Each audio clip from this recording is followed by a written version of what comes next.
ಆ ಊರಿಗೆ ಬಸ್ಸು ಒಂದು ದಿನದಲ್ಲಿ 2 ಸಲ ಮಾತ್ರ ಬರುವಂತಹ ಊರು. ಆ ಊರಿನ ಹೆಸರು ಮಂದರಪಳ್ಳಿ. ಆ ಊರಲ್ಲಿ ಇರುವ ಸುಬ್ಬಯ್ಯ ಮಾಸ್ಟರ್ ಅಂದ್ರೆ ಎಲ್ರಿಗೂ ತುಂಬಾ ಗೌರವ. ಸುಬ್ಬಯ್ಯ ಮಾಸ್ಟರ್ ಪಾಠವನ್ನು ಹೇಳಿಕೊಡುವ ಮಾಸ್ಟರ್ ಮಾತ್ರವಲ್ಲದೆ ಜೀವನ ಪಾಠವನ್ನು ಕೂಡ ಹೇಳಿಕೊಡುವ ಮಾಸ್ಟರ್ ಅವರು. 60 ವರ್ಷ ದಾಟಿದ್ರೂ ಕೂಡ ಅವರ ಮುಖದಲ್ಲಿ ಪ್ರಕಾಶ ಎನ್ನುವುದು ಯಾವಾಗ್ಲೂ ಇರ್ತಿತ್ತು. ಬಿಳಿಯ ಪಂಚೆ, ಗಂಭೀರತೆ, ಅವರ ಮುಖದಲ್ಲಿ ನಗು ಯಾವಾಗ್ಲೂ ಅವರ ಗುರುತು ಅದು. ನಾವೆಲ್ಲರೂ ರೈತರು. ರಾಸಾಯನಿಕ ಗೊಬ್ಬರವನ್ನು ಉಪಯೋಗ ಮಾಡದೆ ನಾವೇ ಸಹಜ ಸ್ವಭಾವದಿಂದ ಇರುವಂತಹ ಗೊಬ್ಬರವನ್ನು ಹಾಕಿ ತರಕಾರಿಯನ್ನು ಬೆಳೆದು ತಿನ್ಬೇಕು. ಆವಾಗ್ಲೇ ನಾವು ಯಾವಾಗ್ಲೂ ಆರೋಗ್ಯವಾಗಿರೋದು. ನಾವು ಬೆಳೆದ ತರಕಾರಿಯನ್ನು ತಿನ್ನುವವರು ಕೂಡ ನಮ್ಮ ಜೊತೆ ಸೇರಿ ಆರೋಗ್ಯವಾಗಿ ಇರಬೇಕು ಎನ್ನುವುದೇ ನಮ್ಮ ಮಾತು. ಅವಾಗ್ಲೇ ಅವರು ಅವರ ಜೀವ ಇರುವ ತನಕ ನಮ್ನ ಆಲೋಚನೆ ಮಾಡ್ತಿರ್ತಾರೆ. ಹೀಗೆ ಯಾವಾಗ್ಲೂ ಒಳ್ಳೆ ಮಾತನ್ನೇ ಹೇಳ್ತಾ ಇದ್ರು. ಸಹಜವಾಗಿ ಆ ಮಾತನ್ನು ಕೇಳುವ ಊರಿನ ಜನರು ಕೂಡ ಆ ಮಾತಿನ ಸತ್ಯವನ್ನು ಅರಿತು ತಿಳಿದುಕೊಂಡಿದ್ರು. ಮಾಸ್ಟರ ಹೆಂಡತಿ ಹೆಸರು ಸಾವಿತ್ರಿ. ಅವರು ಮಾತು ಕಡಿಮೆ, ಕೆಲಸ ತುಂಬಾನೇ ಜಾಸ್ತಿ. ಮನೆಯ ಹಿತ್ತಲಲ್ಲಿ ಮುಂಭಾಗದಲ್ಲಿ ಇರುವಂತಹ ಗಿಡಗಳು ಜಾಸ್ತಿನೇ ಇತ್ತು. ತೆಂಗಿನ ಮರಕ್ಕೆ ನೀರಾಕ್ತಾ ಇದ್ರು. ನೀವು ಬಲವಾಗಿ ಇರ್ಲಿಕ್ಕೆ ಬೇಕಾದ ನೀರು, ಸ್ವಾಭಾವಿಕವಾಗಿ ಸಿಗುವಂತಹ ಗೊಬ್ಬರ ಎಲ್ಲನೂ ನಿಮ್ಗೋಸ್ಕರ ನಾನು ಕೊಡ್ತೀನಿ. ನೀವು ಮಾತ್ರ ಅದನ್ನೆಲ್ಲ ಚೆನ್ನಾಗಿ ತಿಂದು ಉತ್ತಮವಾದ ಫಲವನ್ನು ನಮಗೆ ಕೊಡಿ. ನಾವು ಅದನ್ನ ತಿಂದು ಆರೋಗ್ಯವಾಗಿರ್ತೀವಿ. ಈ ಕಡೆ ಮನೆಯ ಮುಂದೆ ಸ್ವಲ್ಪ ಇರುವ ಜಾಗದಲ್ಲಿ ಕೂಡ ಸ್ವಾಭಾವಿಕವಾಗಿ ವಿಧ ವಿಧವಾದ ತರಕಾರಿಯನ್ನು ಬೆಳೆದು ಅದನ್ನೇ ತಿಂತಾ ಇದ್ರು. ಅದರಿಂದನೇ ಅವರಿಬ್ಬರು ಆರೋಗ್ಯವಾಗಿದ್ರು. ಏನ್ ಸಾವಿತ್ರಿ, ಇವತ್ತು ಏನ್ ಸಾರ್ ಮಾಡ್ತಾ ಇದ್ದೀಯಾ? ಸಾರಲ್ಲರಿ, ಇವತ್ತು ಚಟ್ನಿ ಮಾಡ್ತಿದ್ದೀನಿ. ಚಟ್ನಿಯಾ? ಸೌತೆಕಾಯಿ ಚಟ್ನಿ ಮಾಡ್ತಾ ಇದ್ದೀಯಾ? ಹೌದು ರೀ. ಸರಿ ಸರಿ, ಸೌತೆಕಾಯಿನ ಒಂದು ಜಾಸ್ತಿ ಹಾಕು. ನಮ್ ಪಕ್ಕದ ಮನೆಯವರಿಗೆ ಕೂಡ ಸ್ವಲ್ಪ ಕೊಡೋಣ. ಸರಿ ರೀ. ಹಾಗೆಂತ ಸಾವಿತ್ರಿ ಸೌತೆಕಾಯಿ ಚಟ್ನಿ ಮಾಡ್ಲಿಕ್ಕೆ ಆರಂಭಿಸಿದ್ರು. ಅವರ ಪಕ್ಕದ ಮನೆನೇ ಪರಮೇಶ್ವರನ ಮನೆ. ಪರಮೇಶ್ವರ ಒಳ್ಳೆಯವನು ಅಲ್ಲ, ಅದಕ್ಕೆ ಅಂತ ಅವನು ಕೆಟ್ಟವನು ಅಲ್ಲ, ಮಧ್ಯಂತರ ಮನುಷ್ಯ. ಅವನ ಹೆಂಡತಿ ಹೆಸರು ವಿಮಲ. ಎಲ್ಲರೂ ಸುಬ್ಬಯ್ಯ ಮಾಸ್ಟರಿಗೆ ತುಂಬಾ ಗೌರವ ಕೊಡ್ತಿರುವವರು. ದಿನಗಳು ಕಳೀತಾ ಇರುವಾಗ ಪರಮೇಶ್ವರನ ಮನೆಗೆ ಸಂಬಂಧಿಕರು ಬಂದ್ರು. ಹೊರಗಡೆ ಕೂತ್ಕೊಂಡು ಮಾತಾಡ್ತಿದ್ರು. ಏನಪ್ಪಾ ಪರಮೇಶ್, ಇವತ್ತು ನಿನ್ ಮನೆಯಲ್ಲಿ ಶಬ್ದ ಜಾಸ್ತಿ ಕೇಳ್ತಾ ಇದೆ, ಏನ್ ವಿಶೇಷ? ಅಯ್ಯ, ಸಂಬಂಧಿಕರು ಬಂದಿದ್ದಾರೆ. ಓ, ಸಂಬಂಧಿಕರು ಬಂದಿದ್ದಾರಾ? ಹಾಗಾದ್ರೆ ನೀನು ಅದೃಷ್ಟವಂತ. ಸಂಬಂಧಿಕರ ಜೊತೆ ಸಂತೋಷವಾಗಿರುವ ಆನಂದ ಎಲ್ರಿಗೂ ಸಿಗಲ್ಲ. ಸರಿ, ನೀನ್ ಸಂತೋಷವಾಗಿರು. ನೀವು ತುಂಬಾ ದೊಡ್ಡವರು ಮಾಸ್ಟರ್. ಆ ಸಂತೋಷನ ನಿಮಗ್ ಕೂಡ ಕೊಡ್ತೀನಿ ಇರಿ. ಹಾಗೆ ಅಂತ ಸಂಬಂಧಿಕರನ್ನು ಕರೆದ. ಆ ಸಂಬಂಧಿಕರನ್ನು ನೋಡಿದಾಗ ಮಾಸ್ಟರಿಗೆ ಸಂದೇಹ ಬಂತು. ಅವರ ಕಣ್ಣು ಹೊರಗಡೆ ಇರುವಂತಹ ಹಣ್ಣುಗಳ ಮೇಲೇನೆ ಸುತ್ತಾ ಇತ್ತು. ಅವಾಗ ಅವರು ತನ್ನೊಳಗೆ ತಾನೇ ಗಿಡಗಳಿಗೆ ದೃಷ್ಟಿ ತೆಗಿಬೇಕು. ಸಾವಿತ್ರಿ, ನಮ್ ಗಿಡಗಳನ್ನ ಇವರೆಲ್ಲ ಹೇಗೆ ನೋಡ್ತಿದ್ದಾರೆ ನೋಡು. ಮಾಸ್ಟರ್ ಅವರೇ, ನಿಮ್ಮ ಗಿಡದಲ್ಲಿ ಹಣ್ಣುಗಳು ತುಂಬಾ ಚೆನ್ನಾಗಿದೆ. ನನಗೆ ಹಣ್ಣುಗಳ ಮರ ಅಂದ್ರೆ ತುಂಬಾ ಇಷ್ಟ. ಈ ಊರಿನಲ್ಲಿರುವ ಮಣ್ಣು ಚೆನ್ನಾಗಿದೆ, ನೀರು ಚೆನ್ನಾಗಿದೆ. ಅದಕ್ಕೇನೆ ನನ್ ಗಿಡ ಇಷ್ಟೊಂದು ಚೆನ್ನಾಗಿ ಬೆಳೆದು ನಿಂತಿದೆ. ಮಾಸ್ಟರ್, ನಮಗೆ ಕುಡಿಲಿಕ್ಕೆ 2 ಎಳ್ನೀರಿನ ಕಡ್ದು ಕೊಡಿ. ಹಾಸ್ಪಿಟ್ಲಿಗೆ ಹೋದ್ರೆ ಡಾಕ್ಟ್ರು ಎಳ್ನೀರು ಕುಡಿಬೇಕು ಅಂತ ಹೇಳ್ತಿದ್ದಾರೆ. ಸುಧಾಕರ್ ಕೇಳಿದ ತಕ್ಷಣ ಸುಬ್ಬಯ್ಯ ಅವರ ಮುಖ ಬಾಡಿ ಹೋಯಿತು. ಗೊಂದಲದಿಂದ ಪಕ್ಕದ ಮನೆಗೆ ಬಂದ ಸಂಬಂಧಿಕರನ್ನು ನೋಡಿ ತನ್ನೊಳಗೆ ತಾನೇ, ಅಯ್ಯಯ್ಯೋ, ಈ ಬಂದ ಸಂಬಂಧಿಕರು ನನ್ನ ತೆಂಗಿನ ಮರಕ್ಕೆ, ಹಣ್ಣುಗಳ ಮರಕ್ಕೆ ಕಣ್ಣಾಕಿರುವ ಹಾಗೆ ಕಾಣಿಸ್ತಾ ಇದೆ ಅಲ್ವಾ? ಒಬ್ರಿಗೆ ಕೊಟ್ಟು ಒಬ್ರಿಗೆ ಕೊಡದಿದ್ರೆ ಆಗೋದಿಲ್ಲ, ಎಲ್ಲರಿಗೂ ಕೊಡ್ಲಿಕ್ಕೆ ಕೂಡ ಇವಾಗ ಸಾಧ್ಯ ಆಗೋದಿಲ್ಲ. ಹಾಗೆಂತ ಸುಧಾಕರ್ನನ್ನು ಕರೆದು, ಡಾಕ್ಟರ್ ಅವರು ಒಳ್ಳೆ ವಿಚಾರನೇ ಹೇಳಿದ್ದಾರೆ ಸುಧಾಕರ್, ಆದ್ರೆ ನನ್ನ ತೆಂಗಿನಕಾಯಿ ತುಂಬಾ ಚೆನ್ನಾಗಿ ಬೆಳೆದೋಗಿದೆ, ಅದರಲ್ಲಿ ನೀರಿಲ್ಲ. ಅರೆ, ಅದೆಲ್ಲ ಪರವಾಗಿಲ್ಲ ಮಾಸ್ಟ್ರೇ, ಅದ್ರೊಳಗಿರುವ ತೆಂಗಿನಕಾಯಿ ರುಚಿಯಾಗಿರುತ್ತೆ. ನಾವೆಲ್ಲರೂ ಸುಮಾರು 8 ಜನ ಇದ್ದೀವಿ. ಎಲ್ರಿಗೂ ಕೊಡಿ, ನಿಮ್ಮ ಹೆಸರು ಹೇಳ್ಕೊಂಡು ತಿನ್ಕೊಂಡೋಗ್ತೀವಿ. ಹಾಗೆ ಬಂದವರು ಹೇಳಿದ ತಕ್ಷಣ, ಬಂದವರಿಗೆ ಕೊಡ್ಲಿಕ್ಕೆ ಏನು ಬೇಜಾರಿಲ್ಲ. 2ನೇ ತೆಂಗಿನಕಾಯಿನ ದೇವರಿಗೆ ಕೊಡ್ತೀವಿ ಅಂತ ಬೇಡ್ಕೊಂಡಿದೀವಿ, ಅದಕ್ಕೆ ನಿಮ್ಗೆ ಕೊಡ್ಲಿಕ್ಕೆ ಆಗ್ತಿಲ್ಲ. ಹೇಗೂ ಇಲ್ಲಿಂದ ಹೊರಡ್ತೀರಲ್ವಾ, ಬಸ್ ಸ್ಟ್ಯಾಂಡ್ ಅಲ್ಲಿ ಒಬ್ಬ ಕೂತ್ಕೊಂಡು ಎಳ್ನೀರ್ ಮಾರ್ತಾ ಇರ್ತಾನೆ, ಅವನ ಜೊತೆ ಕೇಳಿ ಕುಡ್ಕೊಳ್ಳಿ. ಹಾಗೆ ಅಂತ ಸುಬ್ಬಯ್ಯ ಮಾಸ್ಟರ್ ಹೇಳಿದಾಗ ಅವರಿಗೆ ತೆಂಗಿನಕಾಯಿ ಕೊಡ್ಲಿಕ್ಕೆ ಮನ್ಸಿಲ್ಲ ಅಂತ ಅವರು ಅರ್ಥ ಮಾಡಿಕೊಂಡ್ರು. ಅವಾಗ ಗೋಪಾಲನ ಹೆಂಡತಿಯಾದ ಕಮಲ, ಕನಿಷ್ಠ ಈ ಸೀಬೆ ಹಣ್ಣಾದ್ರೂ ಕುಯ್ದು ಕೊಡಿ. ಅಯ್ಯೋ, ಕುಯ್ದು ಕೊಡ್ಲಿಕ್ಕೆ ಏನಮ್ಮ ಕಷ್ಟ, ನನಗೆ ಯಾವ ಕಷ್ಟನೂ ಇಲ್ಲ. ಆದ್ರೆ ಇವಾಗ ಹುಳಗಳು ಜಾಸ್ತಿ ಆಗಿದೆ, ಅದನ್ನ ಕುಯ್ದು ಕೊಟ್ರೆ ನೀವು ನನ್ನ ಬೈತೀರಾ, ಅದ್ ನಂಗೆ ಇಷ್ಟ ಇಲ್ಲ, ಅದರಿಂದ ಆ ಹಣ್ಣನ್ನು ಕೊಡಲ್ಲ ಹಾಗೆ ಅಂತ ಹೇಳಿದ್ರು. ಅವಾಗ ಸಾವಿತ್ರಿಯಮ್ಮ ಸೀಬೆ ಹಣ್ಣನ್ನು ಕುಯ್ದು ಕೊಟ್ರು, ಅವರು ಕೂಡ ತಿಂದು ಹೋದ್ರು. ಸುಬ್ಬಯ್ಯನಿಗೆ ಕೋಪ ಬಂತು. ಹೀಗೆ ಆ ದಿನ ರಾತ್ರಿ 12 ಗಂಟೆ ಎಲ್ಲರೂ ನಿದ್ರೆ ಮಾಡ್ತಾ ಇದ್ರು. ಸುಬ್ಬಯ್ಯ ಸಾವಿತ್ರಿ ಕೂಡ ನಿದ್ರೆ ಮಾಡ್ತಿದ್ರು. ಆವಾಗ ಪಕ್ಕದ ಮನೆಗೆ ಬಂದಂತಹ ನೆಂಟರೆಲ್ಲ ನಿಧಾನವಾಗಿ ಅವರ ತೋಟದೊಳಗೆ ಬಂದ್ರು. ಸುಧಾಕರ್ ತೆಂಗಿನಕಾಯಿಯನ್ನು ಕುಯ್ದ, ಕಮಲ ಸೀಬೆ ಹಣ್ಣನ್ನು ಕುಯ್ದ್ಲು, ಒಪ್ಪಲ ಮಾವಿನ ಹಣ್ಣು, ಇಷ್ಟಕ್ಕೂ ವೈದೇಹಿ ದಾಳಿಂಬೆ ಹಣ್ಣನ್ನು ಕುಯ್ದ್ಲು. ಇದೆಲ್ಲವೂ ನಿಧಾನವಾಗಿ ನಡೆಯಿತು. ಮರಗಳು ಮಾತ್ರ ಎಲ್ಲವನ್ನೂ ನೋಡಿತ್ತು, ಯಾಕೆಂದ್ರೆ ಅವುಗಳು ಮಾತಾಡಲ್ಲ ಅಲ್ವಾ. ಬೆಳಗ್ಗಿನ ಜಾವ ಸುಬ್ಬಯ್ಯ ಮಾಸ್ಟರ್ ಬೆಳಿಗ್ಗೆ ಎದ್ದು ಮನೆಯ ಹೊರಗಡೆ ಬಂದ್ರು. ಮರಗಳನ್ನು ನೋಡಿದ ತಕ್ಷಣ ಅವರಿಗೆ ಎದೆ ಬಡಿದಂತಾಯಿತು. ತೆಂಗಿನ ಮರದಲ್ಲಿ ತೆಂಗಿನಕಾಯಿ ಇಲ್ಲ, ಮಾವಿನ ಮರದಲ್ಲಿ ಮಾವಿನಕಾಯಿ ಇಲ್ಲ, ಉಳಿದ ಮರಗಳಲ್ಲಿ ಕೂಡ ಎಲ್ಲ ಮರಗಳಂತೇನೆ. ಗೊಂದಲದಿಂದ ಸಾವಿತ್ರಿ ಸಾವಿತ್ರಿ ಹಾಗೆ ಅಂತ ಜೋರಾಗಿ ಕರೆದ್ರು. ಸಾವಿತ್ರಿ ಕೂಡ ವೇಗವಾಗಿ ಬಂದು ಗಿಡವನ್ನು ನೋಡಿ ಕಣ್ಣೀರು ಹಾಕಿದ್ರು. ಇದೆಲ್ಲವೂ ಪರಮೇಶ್ವರನ ಮನೆಗೆ ಬಂದ ಸಂಬಂಧಿಕರ ಕೆಲ್ಸನೇ ಹಾಗೆ ಅಂತ ಕೋಪದಿಂದ ಪರಮೇಶ್ವರನ ಮನೆಗೆ ಬಂದ್ರು. ಮನೆಗೆ ಬಂದ ಸಂಬಂಧಿಕರು ನಿನ್ನೆ ರಾತ್ರಿ ನನ್ನ ತೋಟಕ್ಕೆ ಬಂದ್ರಾ ಹಾಗೆ ಅಂತ ಕೇಳ್ತಾ ಇದ್ದಾಗ ಅವರೆಲ್ಲರೂ ಮನೆಯಿಂದ ಹೊರಗಡೆ ಬಂದ್ರು. ನಮಗೆ ಅದರ ಅವಶ್ಯಕತೆ ಏನಿತ್ತು ಮಾಸ್ಟರೇ ಹಾಗೆ ಅಂತ ಅವರೆಲ್ಲರೂ ಮಾತಾಡ್ತಾ ಮಾತು ಜೋರಾಯಿತು. ಪರಮೇಶ್ವರ್ ಮೌನವಾಗಿದ್ದ. ಆ ದಿನ ರಾತ್ರಿ ಸುಬ್ಬಯ್ಯ ನಿದ್ರೆ ಮಾಡಲಿಲ್ಲ. ಮಾವಿನ ತೋಪಿನ ಮರದ ಹಿಂದೆ ನಿಂತಿದ್ದ. ಇವತ್ತು ಆ ಕಳ್ಳರು ನನ್ನ ಮನೆ ಹತ್ರ ಬರ್ಲಿ, ಅವ್ರೀಚೆ ಬಂದ್ರೆ ಅವ್ರ ಕೈಯಿಂದ ಹಣವನ್ನು ವಸೂಲಿ ಮಾಡ್ತೀನಿ. ಅರ್ಧರಾತ್ರಿ ಮತ್ತೆ ಕತ್ತಲಲ್ಲಿ ಶಬ್ದ. ಸುಬ್ಬಯ್ಯ ಒಂದೇ ಸಲ ಟಾರ್ಚ್ ಅನ್ನು ಹಾಕಿದ್ರು. ಅವರ ಎದುರಲ್ಲಿ ಪರಮೇಶ್ವರನ ಮನೆಗೆ ಬಂದ ಸಂಬಂಧಿಕರು ಅವರನ್ನು ಹಿಡ್ಕೊಂಡ್ರು. ಆದ್ರೆ ಅವರು ಮಾತಿನಲ್ಲಿ ಚಾಣಕ್ಯರು, ಮಾತಿಗೆ ಮಾತು ಕೊಟ್ಟು ತಪ್ಪಿಸ್ಕೊಂಡ್ರು. ಹೀಗೆ ಅಂದಿನಿಂದ ಆ ಮೇಷ್ಟ್ರು ರಾತ್ರಿಯಲ್ಲಿ ನಿದ್ರೆ ಮಾಡದೆ ಯಾವಾಗ ನೋಡಿದ್ರು ಆ ಸಂಬಂಧಿಕರು ಬಂದು ಏನಾದ್ರೂ ಮಾಡ್ಬಿಡ್ಬೋದು ಅಂತ ಯಾವಾಗ್ಲೂ ನಿದ್ರೆ ಮಾಡದೆ ಹೊರಗಡೆ ಬರ್ತಿದ್ರು. ಅದನ್ನು ನೋಡಿ ಸಾವಿತ್ರಿ ದುಃಖಪಟ್ಲು. ನಿದ್ದೆ ಮಾಡ್ಬೇಡ ಸಾವಿತ್ರಿ, ನಮ್ಮ ನಿಜಾಯಿತಿಯೇ ಇವತ್ತು ನಮಗೆ ಬಲಹೀನವಾಗಿದೆ ಹಾಗೆ ಅಂತ ದುಃಖಪಟ್ರು. ಪರಮೇಶ್ವರನ ಮನೆಗೆ ಬಂದ ಸಂಬಂಧಿಕರು ಮಾತ್ರ ತುಂಬಾ ಸಂತೋಷದಲ್ಲಿದ್ರು. ಅವರಿಗೆ ಯಾವಾಗ ಬೇಕೋ ಆವಾಗ ಹಣ್ಣನ್ನು ಬಂದು ಕುಯ್ದು ತಿಂತಾ ಇದ್ರು. ಯಾವಾಗ್ಲೂ ಊರೊಳಗೆ ಗಂಭೀರದಿಂದ ಸುತ್ತಾಡುವ ಮೇಷ್ಟ್ರು ಊರೊಳಗೆ ಕಾಣ್ತಾ ಇಲ್ಲ ಅಂತ ಊರಿನವರೆಲ್ಲ ಮನೆಗೆ ಬಂದ್ರು. ಎಲ್ಲರೂ ವಿಷಯವನ್ನು ತಿಳ್ಕೊಂಡು ಪರಮೇಶ್ವರನ ಮನೆಗೆ ಬಂದ ಸಂಬಂಧಿಕರಿಗೆ ಎಚ್ಚರಿಕೆ ಕೊಟ್ರು. ಅವರು ಕೂಡ ಜನರ ಮಾತಿಗೆ ಒಪ್ಪಿ ಹಣವನ್ನು ಕೊಟ್ರು. ಇಲ್ಲಿ ನೋಡ್ರಪ್ಪ, ಇನ್ ಮುಂದೆ ಎಚ್ಚರಿಕೆಯಿಂದ ಇರಿ. ಸಂಬಂಧಿಕರು ಅಂತ ಇನ್ ಮುಂದೆ ಈ ಊರೊಳಗೆ ಬಂದ್ರೆ ಆಮೇಲೆ ನಿಮ್ನ ನಾವು ಸುಮ್ಮನೆ ಬಿಡೋದಿಲ್ಲ. ಪರಮೇಶ ಸುಬ್ಬಯ್ಯನ ಕಾಲಿಗೆ ಬಿದ್ದ. ಅಯ್ಯ, ನನ್ನನ್ನು ಕ್ಷಮಿಸಿ ಅಯ್ಯ. ಇಲ್ಲಿ ನೋಡಪ್ಪ, ನಿನ್ ಮೇಲೆ ಇದ್ದ ನಂಬಿಕೆನ ಕಳ್ಕೊಂಡಿದೀಯ. ನಂಬಿಕೆ ಮತ್ತೆ ಬರ್ಬೇಕಂದ್ರೆ ತುಂಬಾ ಸಮಯ ಬೇಕಾಗಿದೆ. ಹೀಗೆ ಒಂದು ಮಾತೇಳಿ ಎಲ್ಲರೂ ಹೊರಟೋದ್ರು. ಸ್ವಲ್ಪ ದಿನಗಳ ನಂತರ ಪರಮೇಶ್ವರ ಮೇಷ್ಟ್ರು ಅವರ ಮನೆಗೆ ತಡೆಗೋಡೆಯನ್ನು ಹಾಕಿದ್ರು. ಇನ್ನು ಹೊಸ ಹೂಗಳು ಬಂದು ಹಣ್ಣುಗಳು ಕೂಡ ಬೆಳೆಯಲಾರಂಭಿಸಿತ್ತು. ಸುಬ್ಬಯ್ಯ ಮೇಷ್ಟ್ರು ಮನೆಯಿಂದ ಹೊರಗಡೆ ಬಂದ್ರು. ಮರಗಳನ್ನು ಪ್ರೀತಿಯಿಂದ ನೋಡ್ತಾ ಇರುವಾಗ ಸಾವಿತ್ರಮ್ಮ ಬಂದ್ರು. ಹಣ್ಣುಗಳನ್ನ ನೋಡಿ ಭಯ ಆಗ್ತಿದ್ಯಾ?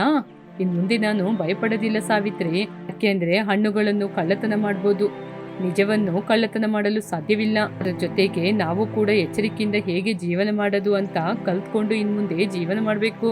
ಹಾಗೆ ಅಂದುಕೊಂಡು ಎಂದಿನಂತೆ ಗಿಡ ಮರಗಳನ್ನು ಬೆಳೆಸುತ್ತಾ ಸಂತೋಷವಾಗಿ ಜೀವನವನ್ನು ಮಾಡ್ತಾ ಇದ್ರು. ಒಂದು ಸಣ್ಣ ಹಳ್ಳಿಯಲ್ಲಿ ಕಮಲಮ್ಮ ಎನ್ನುವ ಅಜ್ಜಿ ಇದ್ರು. ಅವರ ಮಗನಾದ ರವಿ ದುಬಾರಿಯಾಗಿ ಖರ್ಚು ಮಾಡ್ತಾ ಇದ್ದ. ಪ್ರತಿದಿನ ತಾಯಿಯ ಬಳಿ ಹಣವನ್ನು ಕೇಳ್ತಾ ಇದ್ದ. ಒಂದು ದಿನ ಕಮಲಮ್ಮ ತುಂಬಾ ನಿರಾಶೆಯಿಂದ ದುಃಖದಲ್ಲಿದ್ರು. ಮಗನಿಗೋಸ್ಕರ ಯಾರ ಜೊತೆ ಆದ್ರೂ ಊರೊಳಗೆ ಹೋಗಿ ಸಾಲ ಕೇಳೋಣ ಅಂತ ಊರೊಳಗೆ ಬಂದು, ಲಲಿತಮ್ಮ ಒಂದ್ಸಲ ಈ ಕಡೆ ಬರ್ತೀರಾ? ಏನ್ ಕಮಲಮ್ಮ, ಬೆಳಿಗ್ಗೆ ಬಂದಿದ್ದೀರಾ? ನಿಮ್ ಮುಖ ನೋಡಿದ್ರೇನೆ ಏನೋ ಕಷ್ಟದಲ್ಲಿರುವ ಹಾಗೆ ಅನ್ಸ್ತಾ ಇದೆ. ಏನು ಇಲ್ಲ ಲಲಿತಮ್ಮ, ನನ್ ಮಗನ್ ಬಗ್ಗೆ ನಿಮಗೆ ತುಂಬಾ ಚೆನ್ನಾಗಿ ಗೊತ್ತಿದೆ ಅಲ್ವಾ. ಅವನು ಹಠ ಹಿಡಿದ್ರೆ ಹಠನೇ, ಅವನಿಗೆ ಸ್ವಲ್ಪ ಹಠ ಜಾಸ್ತಿ. ಅವನಿಗೆ ಏನೋ ಕೆಲಸ ಮಾಡ್ಲಿಕ್ಕೆ ಸ್ವಲ್ಪ ಹಣ ಬೇಕಂತೆ. ನಿಮ್ ಜೊತೆ ಹಣ ಇದ್ರೆ ಕೊಡ್ತೀರಾ? ಮುಂದಿನ ತಿಂಗಳು ಕೊಡ್ತೀನಿ. ಅಯ್ಯೋ ಕಮಲಮ್ಮ, ನನ್ ಜೊತೆ ಹಣ ಇಲ್ಲ. ಈ ತಿಂಗಳು ನನ್ಗೆ ಸ್ವಲ್ಪ ಖರ್ಚು ಜಾಸ್ತಿ. ನೀವು ಹೋಗಿ ಬೇರೆ ಯಾರ ಜೊತೆ ಆದ್ರೂ ಕೇಳ್ಬೋದಾ? ನೀವು ಹೋಗಿ ಬೇರೆ ಯಾರ ಜೊತೆ ಆದ್ರೂ ಕೇಳಿ ಹಾಗೆ ಅಂತ ಮನೆಯೊಳಗೆ ಹೋಗಿ ಬಾಗಿಲನ್ನು ಹಾಕಿಕೊಂಡ್ರು. ಅಲ್ಲಿಂದ ವಾಪಸ್ ಹೋದ್ರು. ಕಮಲಮ್ಮ ಮನೆಗೆ ತಿರುಗಿ ಬಂದ್ರು. ಕೋಪದಿಂದ ಇದ್ದಂತಹ ರವಿ ಕಮಲಮ್ಮನನ್ನು ನೋಡಿ ಕೋಪದಿಂದ, ಏನಮ್ಮ, ಇನ್ನು ಎಷ್ಟೊತ್ತು? ಹಣ ಸಿಕ್ತಾ ಇಲ್ವಾ? ನನ್ನ ಗೆಳೆಯರೆಲ್ಲರೂ ನನಗೋಸ್ಕರ ಕಾಯ್ತಿದ್ದಾರೆ. ಅಯ್ಯೋ ರವಿ, ನನ್ ಮಾತ್ ಕೇಳಪ್ಪ. ಎಷ್ಟೋ ಜನರ ಜೊತೆ ಹೋಗಿ ಸಾಲ ಕೇಳ್ದೆ, ಯಾರು ಕೂಡ ಇಲ್ಲ ಅಂತ ನನ್ನ ಬರೀ ಕೈಯಲ್ಲಿ ಕಳಿಸ್ಬಿಟ್ರು. ಹಾಗೇನೆ ಯಾವಾಗ ಏನ್ ಕೇಳಿದ್ರು ಇಲ್ಲ ಇಲ್ಲ ಅಂತ. ಯಾರಾದ್ರೂ ನಿನಗೆ ಕೊಟ್ಟು ಸಹಾಯ ಮಾಡ್ತಾರಾ? ಈ ಮನೆಯಲ್ಲಿ ಯಾವಾಗ ನೋಡಿದ್ರು ದರಿದ್ರನೇ. ಒಂದ್ ಮಾತು ಹೇಳು, ನಾನು ಈ ಮನೆಯಲ್ಲಿ ಇರೋದಿಲ್ಲ. ನಾನು ಹೊರಗಡೆ ಹೋಗಿ ಎಲ್ಲಾದ್ರೂ ಸಂತೋಷವಾಗಿ ಜೀವನ ಮಾಡ್ತೀನಿ. ಹೀಗೆ ರವಿ ಕೋಪದಿಂದ ಮನೆಯಲ್ಲಿ ತಾಯಿ ಜೊತೆ ಕಿರ್ಚಾಡುತ್ತಾ ಮನೆಯಿಂದ ಹೊರಗಡೆ ಹೊರಟು ಹೋದ. ಮರುದಿನ ಅಜ್ಜಿ 2 ಕಿಲೋಮೀಟರ್ ದೂರದಲ್ಲಿರುವ ಅಂಗಡಿಗೆ ಹೋಗಿ ವಸ್ತುಗಳನ್ನ ತಗೊಂಬರಕೋದ್ರು. ಮನೆಗೆ ಬಂದು ಹಣವನ್ನು ಲೆಕ್ಕಾಚಾರ ಮಾಡುವಾಗ, ಅಯ್ಯೋ ಇದ್ರಲ್ಲಿ 10 ರೂಪಾಯಿ ಜಾಸ್ತಿ ಬಂದಿದೆ. ಅಂಗಡಿಯವನು ನನಗೆ ಚಿಲ್ಲರೆಯನ್ನು ವಾಪಸ್ ಕೊಡುವಾಗ 10 ರೂಪಾಯಿ ಜಾಸ್ತಿ ಕೊಟ್ಬಿಟ್ಟಿದ್ದಾನೆ. ನಂದಲ್ಲದೆ ಇರುವ ಹಣ ನನ್ ಜೊತೆ ಇರೋದು ತಪ್ಪು. ನಾಳೆ ಬೆಳಿಗ್ಗೆನೆ ಹೋಗಿ ಆ ಅಂಗಡಿ ಆತನಿಗೆ ಕೊಟ್ಬಿಡ್ತೀನಿ. ಹೀಗೆ ಮರುದಿನ ಸೇಟು ಅವರು ಅವರ ಅಂಗಡಿಯನ್ನು ತೆರೆದು ಲೆಕ್ಕಾಚಾರವನ್ನು ಮಾಡ್ತಾ ಇದ್ರು. ಹೀಗೆ ಅಜ್ಜಿ ನಡೆಯಲು ಸಾಧ್ಯವಾಗದೆ ತಡವಡಿಸುತ್ತಾ ಆ ಅಂಗಡಿ ಆತನ ಬಳಿ ಬಂದು, ಅಯ್ಯ ನನ್ನ ಕ್ಷಮಿಸಿ ಅಯ್ಯ, ಈ 10 ರೂಪಾಯಿ ಹಣವನ್ನು ನಾನ್ ನಿಮ್ಗೆ ಕೊಟ್ಟೋಗೋಣ ಅಂತ ಬಂದೆ. 10 ರೂಪಾಯಿನ ನನಗೆ ಯಾಕೆ? ನೀವು ನನ್ನ ಅಂಗಡಿಯಲ್ಲಿ ಏನಾದ್ರೂ ವಸ್ತುಗಳನ್ನ ತಗೊಂಡ್ರಾ? ಹೌದಯ್ಯ, ನಿನ್ನೆ ಸಂಜೆ ನೀವು ಅಂಗಡಿಯನ್ನು ಮುಚ್ಚುವ ಸಮಯದಲ್ಲಿ ನಾನ್ ಬಂದು ನನ್ ಮನೆಗೆ ಬೇಕಾದ ವಸ್ತುಗಳನ್ನ ತಗೊಂಡೆ. ಅವಾಗ ನಾನ್ ನಿಮ್ಗೆ 100 ರೂಪಾಯಿ ನೋಟನ್ನು ಕೊಟ್ಟೆ. ಹೌದೌದು, ನನಗಿವಾಗ ಯೋಚನೆ ಬಂತು. ನೀವು ನನಗೆ 100 ರೂಪಾಯಿ ಕೊಟ್ಟಾಗ ನಾನ್ ನಿಮ್ಗೆ ತಿರುಗಿ 30 ರೂಪಾಯಿ ಕೊಡ್ಬೇಕಾಗಿತ್ತಲ್ವಾ? ಹೌದಯ್ಯ ಹೌದು. ನೀವು ನನಗೆ 30 ರೂಪಾಯಿ ಕೊಡ್ಬೇಕಾದ ಜಾಗದಲ್ಲಿ ಅವಸರದಿಂದ 40 ರೂಪಾಯಿ ಕೊಟ್ರಿ. ಅದಕ್ಕೇನೆ ನಿಮ್ಮ 10 ರೂಪಾಯಿನ ವಾಪಸ್ ಕೊಡ್ಲಿಕ್ ಬಂದೆ. ಏನು 10 ರೂಪಾಯಿ ನಾನು ಜಾಸ್ತಿ ಕೊಟ್ಬಿಟ್ಟಿದ್ದೀನಾ? ಸರಿ, ನೀವ್ ಯಾಕೆ ಅದನ್ನ ಮತ್ತೆ ತಗೊಂಬರಕ್ ಹೋದ್ರಿ? ಹಣ ನಿಮ್ಗೆ ಉಚಿತವಾಗಿ ಸಿಕ್ಕಿತ್ತಾನೆ? ಇಲ್ಲ ಅಯ್ಯ, ಯಾರ್ದೇ ಹಣವಾದ್ರೂ ಉಚಿತವಾಗಿ ಸಿಕ್ತು ಅಂತ ಇಟ್ಕೋಬಾರ್ದು. ಅವ್ರವ್ರ ಹಣನ ಅವ್ರವ್ರಿಗೇನೆ ತಿರುಗಿ ಕೊಟ್ಬಿಡ್ಬೇಕು. ನಾನು ಆವಾಗ್ಲೇ ತಂದು ಕೊಡೋಣ ಅಂತಾನೆ ಇದ್ದೆ, ಆದ್ರೆ ಅಷ್ಟು ಬೇಗ ಸಮಯ ಆಗ್ಬಿಡ್ತು. ಅದಕ್ಕೇನೆ ಬೆಳಿಗ್ಗೆ ಬಂದ್ಬಿಟ್ಟೆ. ಹೌದಾ? ಇಷ್ಟಕ್ಕೂ ನೀವು ಎಲ್ಲಮ್ಮ ಇರೋದು? ನಾನು ಪಕ್ಕದೂರಲ್ಲಿ ಪಕ್ಕದ ಬೀದಿಯಲ್ಲಿದ್ದೀನಿ. ಏನು, ನೀವು ಪಕ್ಕದ ಊರಿನಿಂದ ಇಲ್ಲಿ ತನಕ ಬಂದ್ರಾ? ಅದು ಇಲ್ಲಿಂದ ಸುಮಾರು 2 ಕಿಲೋಮೀಟರ್ ದೂರದಲ್ಲಿ ಇದೆ ಅಲ್ವಮ್ಮ? ನನ್ನ 10 ರೂಪಾಯಿನ ತಿರುಗಿ ಕೊಡ್ಲಿಕ್ಕೆ ಅಷ್ಟು ದೂರದಿಂದ ಇಷ್ಟು ದೂರ ತನಕ ಬರ್ಬೇಕಾಗಿತ್ತಾ? ನನ್ನಿಂದ ನಂಬಕ್ಕೆ ಆಗ್ತಾ ಇಲ್ಲ. ಹೌದಯ್ಯ, ನಿಮ್ಮ ಅಂಗಡಿಯಲ್ಲಿ ವಸ್ತುಗಳನ್ನ ತಗೊಂಡ್ರೆ ಸುಮಾರು 2 ರೂಪಾಯಿ ನನಗೆ ಹಣ ಬಾಕಿ ಆಗುತ್ತೆ. ಅದಕ್ಕೇನೆ ನಿಮ್ಮ ಅಂಗಡಿಗೆ ಬರೋದು. ನನ್ನ ಅಂಗಡಿಯಲ್ಲಿ ಕೇವಲ 2 ರೂಪಾಯಿ ಕಡಿಮೆಯಾಗುತ್ತೆ ಅಂತ ನೀವು ಅಷ್ಟು ದೂರದಿಂದ ನನ್ನ ಅಂಗಡಿಗೆ ವಸ್ತುಗಳನ್ನ ತಗೊಳಕ್ಕೆ ಬರೋರು ನೀವು 10 ರೂಪಾಯಿನ ತೆಗ್ದಿಟ್ಟಿದ್ರೆ ನನಗೆ ಹೆಂಗ್ ಗೊತ್ತಾಗುತ್ತೆ? ಯಾಕೆ ನೀವು ಇದನ್ನ ತಗೊಂಡು ಇಷ್ಟು ದೂರ ಬಂದ್ರಿ? ನೀವೇ ಇಟ್ಕೊಂಡಿದ್ದಿದ್ರು ನನಗೆ ಗೊತ್ತಾಗ್ತಾ ಇರ್ಲಿಲ್ಲ. ಅಯ್ಯ, ಯಾರಿಗೆ ಗೊತ್ತಾದ್ರೂ ಗೊತ್ತಾಗದಿದ್ರು ಆ ದೇವ್ರು ಮೇಲೆಯಿಂದ ನೋಡ್ತಾ ಇದ್ದಾನಲ್ವಾ? ಅದಕ್ಕೇನೆ ಅಯ್ಯ, ನನ್ನ ಮನ್ಸು ಒಪ್ಲಿಲ್ಲ. ನನ್ ಗಂಡ ತೀರೋಗಿ 4 ವರ್ಷ ಆಯ್ತು. ಅವರು ಜೀವಂತವಾಗಿ ಇರುವ ತನಕ ಒಂದೇ ಮಾತು ಹೇಳ್ತಾ ಇದ್ರು, ಯಾವಾಗಲೂ ನಿಜಾಯಿತಿಯಾಗಿ ಇರ್ಬೇಕು ಅಂತ. ಕಷ್ಟಪಡದೆ ಬಂದಂತಹ ಹಣವನ್ನು ಯಾವತ್ತೂ ನಾವು ಇಟ್ಕೋಬಾರ್ದು, ಅವರಿಗೇನೆ ತಿರುಗಿ ಕೊಟ್ಬಿಡ್ಬೇಕು ಅಂತ ಹೇಳ್ತಾ ಇರ್ತಾರೆ. ಹಾಗೆ ಅಂತ ಹೇಳಿ ಅಜ್ಜಿ ನಿಜಾಯಿತಿಯಾಗಿ ತಲೆ ಇಟ್ಕೊಂಡು ಗಂಭೀರವಾಗಿ ತಿರುಗಿ ಬಂದ್ರು. ಮಾತು ಸೇಟುವಿನ ಮನಸ್ಸಲ್ಲಿ ಆಳವಾಗಿ ಉಳ್ಕೊಂಡಿತ್ತು. ಅಜ್ಜಿಯ ನಿಜಾಯಿತಿ ಸೇಟುವನ್ನು ತೀವ್ರವಾಗಿ ಆಲೋಚನೆ ಮಾಡುವ ಹಾಗೆ ಮಾಡ್ತು. ತಕ್ಷಣ ಸೇಟು ಅವರ ಡಬ್ಬಿಯಿಂದ 50 ರೂಪಾಯಿನ ತೆಗೆದುಕೊಂಡು ದೊಡ್ಡ ಸೂಪರ್ ಮಾರ್ಕೆಟಿಗೆ ಬಂದು ಆ ಅಂಗಡಿ ಆತನಿಗೆ 50 ರೂಪಾಯಿಯನ್ನು ಕೊಟ್ರು. ಆ ಅಂಗಡಿಯ ವ್ಯಾಪಾರಿ ಬಳಿ ಬಂದು 50 ರೂಪಾಯಿಯನ್ನು ಕೊಟ್ಟು, ಅಯ್ಯ ತಗೊಳ್ಳಿ, ನಾನ್ ನಿಮಗೆ ಕೊಡ್ಬೇಕಾದ 50 ರೂಪಾಯಿ. ಏನ್ ಸೇಟು 50 ರೂಪಾಯಿ ಕೊಡ್ತಿದ್ದೀರಾ? ಯಾಕೆ ನೀವು 50 ರೂಪಾಯಿ ಕೊಡ್ತಾ ಇದ್ದೀರಾ? ಲೆಕ್ಕ ಎಲ್ಲ ಸರಿಯಾಗಿದೆ ಅಲ್ವಾ? ವಸ್ತುಗಳನ್ನ ತಗೊಂಡೋಗಿ ಸುಮಾರು 2-3 ವಾರ ಆಯ್ತು. ನನಗೆ ಸೇರ್ಬೇಕಾದ ಹಣನ ಅವತ್ತೇ ಕೊಟ್ರಲ್ವಾ? ಇಲ್ಲ ಅಯ್ಯ, ಅವತ್ತು ನಾನು ವಸ್ತುಗಳನ್ನ ತಗೊಳಕ್ಕೆ ಬಂದಾಗ ನೀವು ನನಗೆ ಕೊಡ್ಬೇಕಾದ ಹಣದಲ್ಲಿ 50 ರೂಪಾಯಿನ ಸೇರಿಸಿ ಕೊಟ್ರಿ. ಅವಾಗ ನನಗೆ ಗೊತ್ತಾಗಿಲ್ಲ. ನಾನು ಕೂತ್ಕೊಂಡು ನಿನ್ನೆ ಲೆಕ್ಕಾಚಾರ ಹಾಕುವಾಗ 50 ರೂಪಾಯಿ ನನಗೆ ಜಾಸ್ತಿ ಸಿಕ್ತು. ಏನೇ ವೇಗವಾಗಿ ನಿಮ್ನ ನೋಡ್ಲಿಕ್ಕೆ ಬಂದೆ. ನಾವು ಸುಮಾರು ವರ್ಷದಿಂದ ವ್ಯಾಪಾರವನ್ನು ಮಾಡ್ತಾ ಇದ್ದೀವಿ. ನೀವು ಈ 50 ರೂಪಾಯಿನ ಕೊಡದಿದ್ರು ಕೂಡ ನನಗೆ ಅಷ್ಟೇನು ಗಮನಕ್ಕೆ ಬರ್ತಾ ಇರ್ಲಿಲ್ಲ. ನೀವ್ ಯಾಕೆ ತಗೊಂಬಂದ್ರಿ? ವಿಷಯ ಹೊರಗಿನ ಪ್ರಪಂಚದಲ್ಲಿ ಯಾರಿಗಾದ್ರೂ ಗೊತ್ತಾಗುತ್ತಾ? ಯಾಕೆ ತಂದು ಕೊಡ್ತಿದ್ದೀರಾ? ಅಯ್ಯೋ, ಈ ವಿಷಯ ಯಾರಿಗೆ ಗೊತ್ತಾದ್ರೂ ಗೊತ್ತಾಗದಿದ್ರು ಆ ದೇವರಿಗೆ ಗೊತ್ತಲ್ವಾ? ಮನಸ್ಸು ಅನ್ಯಾಯವಾಗಿ ನಿಮ್ ಕೈಯಿಂದ ತಗೊಂಡೋಗಿದ್ನ ಆಲೋಚನೆ ಮಾಡ್ತಾ ಇರುತ್ತೆ. ಅದಕ್ಕೇನೆ ಬೆಳಿಗ್ಗೆನೆ ತಂದ್ಕೊಟ್ಬಿಟ್ಟೆ. ನಾನು ಯಾರಿಗೂ ಮೋಸ ಮಾಡೋದಿಲ್ಲ. ಏನೋ ಸೇಟು, ಇವತ್ತು ನಿಮ್ಮ ಮಾತು ನನ್ನ ಮನಸ್ಸಿಗೆ ಒಂದು ಸ್ಫೂರ್ತಿಯನ್ನು ಕೊಡ್ತಾ ಇದೆ. ಸರಿಯಯ್ಯ. ಇಲ್ಲಿ ನೋಡಿ, ಇನ್ ಮುಂದೆ ನಾನು ನಿಮಗೆ ಕೊಡ್ಬೇಕಾದ ಹಣ ಏನೂ ಇಲ್ಲ ಅನ್ಕೊಂಡಿದ್ದೀನಿ. ಒಂದು ವೇಳೆ ಹಾಗೆ ಏನಾದ್ರೂ ಇದ್ರೆ ಹೇಳ್ಬಿಡಿ, ನಾನು ಅದನ್ನು ತಂದು ಕೊಟ್ಬಿಡ್ತೀನಿ. ಅದಕ್ಕೇನೆ ನಾನು ಯಾರಿಗೂ ಯಾರ ಜೊತೆನೂ ಇಟ್ಕೊಳ್ಳೋದಿಲ್ಲ ಹಾಗೆ ಅಂತ ಹೇಳಿ ಸೇಟು ಅಲ್ಲಿಂದ ಹೊರಟು ಹೋದ. ಮಾತನ್ನು ಕೇಳಿ ವ್ಯಾಪಾರಿ ಕೂಡ ಆಲೋಚನೆ ಮಾಡಲಾರಂಭಿಸಿದ. ಆತನಿಗೂ ತುಂಬಾ ಗೊಂದಲವಾಗಿತ್ತು. ಆ ಮಾತು ಕೇಳಿ ವ್ಯಾಪಾರಿ ಕೂಡ ತುಂಬಾ ಗೊಂದಲವಾಗಿದ್ರು. ಯಾರಿಗೂ ಗೊತ್ತಿದ್ರು ಗೊತ್ತಾಗದಿದ್ರು ಆ ಮೇಲೆಯಿಂದ ಈಶ್ವರ ಕೂಡ ನೋಡ್ತಾ ಇರ್ತಾನೆ ಅಂತ ಅವರು ಆಲೋಚನೆ ಮಾಡಿದ್ರು. ಆ ತಕ್ಷಣ ಆ ವ್ಯಾಪಾರಿ ಅವರ ಗಲ್ಲ ಪೆಟ್ಟಿಗೆಯಿಂದ 5 ಲಕ್ಷವನ್ನು ತೆಗೆದುಕೊಂಡು ಒಂದು ಬಡತನದ ಮನೆಗೆ ಹೋದ್ರು. ಆ ಮನೆಯಲ್ಲಿ ತಿನ್ನಲು ಕೂಡ ಗತಿ ಇಲ್ಲದೆ ಆ ಮನೆಯಲ್ಲಿ ಕಷ್ಟದಲ್ಲಿ ಮಹಿಳೆ ಇದ್ರು. ತಾಯಿ ಜೊತೆ ಜಗಳ ಮಾಡ್ತಾ ಇದ್ದ ಮಗ ಕೂಡ ಇದ್ದ. ಇಷ್ಟಕ್ಕೂ ಆ ಮನೆ ಯಾರ್ದು ಅಂತ ಗೊತ್ತಾ? 2 ಕಿಲೋಮೀಟರ್ ದೂರದಿಂದ 10 ರೂಪಾಯಿ ತೆಗೆದುಕೊಂಡು ಬಂದ್ರಲ್ವಾ ಕಮಲಮ್ಮ, ಅವರ ಮನೇನೆ ಆ ಮನೆಯಾಗಿತ್ತು. ಅಮ್ಮ, ದಯವಿಟ್ಟು ಈ ಹಣವನ್ನು ತಗೊಳ್ಳಿ ಹಾಗೆ ಅಂತ ಹೇಳಿದಾಗ ಆ ಮಹಿಳೆ, ಇಷ್ಟೊಂದು ಹಣನ? ಯಾರ್ರೀ ನೀವು? ಇದಕ್ಕೆ ಮುಂಚೆ ನಾನು ನಿಮ್ನ ನೋಡ್ಲೇ ಇಲ್ವಲ್ಲ, ಯಾರು ಅಂತ ನಂಗೆ ಗೊತ್ತಾಗಿಲ್ಲ. ಅಮ್ಮ, ನನ್ನನ್ನು ಕ್ಷಮಿಸಿ, ನಾನು ತುಂಬಾ ದೊಡ್ಡ ತಪ್ಪನ್ನು ಮಾಡ್ಬಿಟ್ಟಿದ್ದೀನಿ. 4 ವರ್ಷಗಳ ಹಿಂದೆ ನಾನು ವ್ಯಾಪಾರವನ್ನು ಆರಂಭಿಸಿದ್ದಕ್ಕೆ ನಿಮ್ಮ ಗಂಡನ ಜೊತೆ 2 ಲಕ್ಷನ ಸಾಲವಾಗಿ ತಗೊಂಡಿದ್ದೆ. ಅವಾಗ ನಿಮ್ಮ ಗಂಡ 5 ಲಕ್ಷ ಬೆಲೆ ಬಾಳುವ ಭೂಮಿಯನ್ನು ಮಾರಿ ನನಗೆ ಹಣ ಕೊಟ್ರು. ಹೌದಾ? ನನ್ ಗಂಡ ನಿಜವಾಗ್ಲೂ ಎಷ್ಟು ಒಳ್ಳೆ ಮನುಷ್ಯ.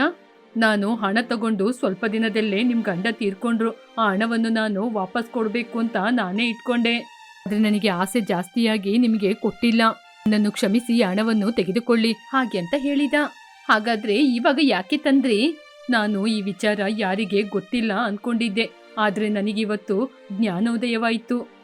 ಯಾರಿಗೂ ಗೊತ್ತಾದ್ರೂ ಗೊತ್ತಾಗದಿದ್ರು ಆ ಈಶ್ವರ ಮೇಲೆಯಿಂದ ನೋಡ್ತಾ ಇದ್ದಾನೆ ಎನ್ನುವ ವಿಚಾರವನ್ನು ನಾನು ಮರ್ತು ಬಿಟ್ಟೆ. ಅದಕ್ಕೆ ಇವಾಗ ನನ್ನ ಮನ್ಸು ನೋವಾಗ್ತಿದೆ. ಅನ್ಯಾಯವಾಗಿ ಬಂದಂತಹ ಪ್ರತಿ ಪೈಸೆಗೂ ಉತ್ತರ ಹೇಳ್ಬೇಕು. ಕೇನೆ ಈ 2 ಲಕ್ಷಕ್ಕೆ 4 ವರ್ಷಗಳ ಬಡ್ಡಿಯೆಲ್ಲ ಸೇರಿಸಿ 5 ಲಕ್ಷವಾಗಿ ನಿಮಗೆ ಕೊಡ್ಲಿಕ್ಕೆ ತಂದಿದ್ದೀನಿ. ಹಣದಿಂದ ನೀವು ನಿಮ್ಮ ಮಗ ಸಂತೋಷವಾಗಿರಿ ಹಾಗೆ ಅಂತ ಹೇಳಿ ಆ ಹಣವನ್ನು ಅಲ್ಲೇ ಇಟ್ಟು ಹೊರಟು ಹೋದ್ರು. ನಮಗೆ ತಿಳಿಯದೆ ಇನ್ನೊಬ್ಬರ ಹಣ 1 ರೂಪಾಯಿ ಆದ್ರೂ ನಮಗೆ ಬಂದ್ರೆ ಆ ಹಣವನ್ನು ನಾವು ಹಿಂದಿರುಗಿಸದಿದ್ದರೆ ನಮ್ಮ ಹಣ 2 ಪಟ್ಟು ಖರ್ಚಾಗಬಹುದು.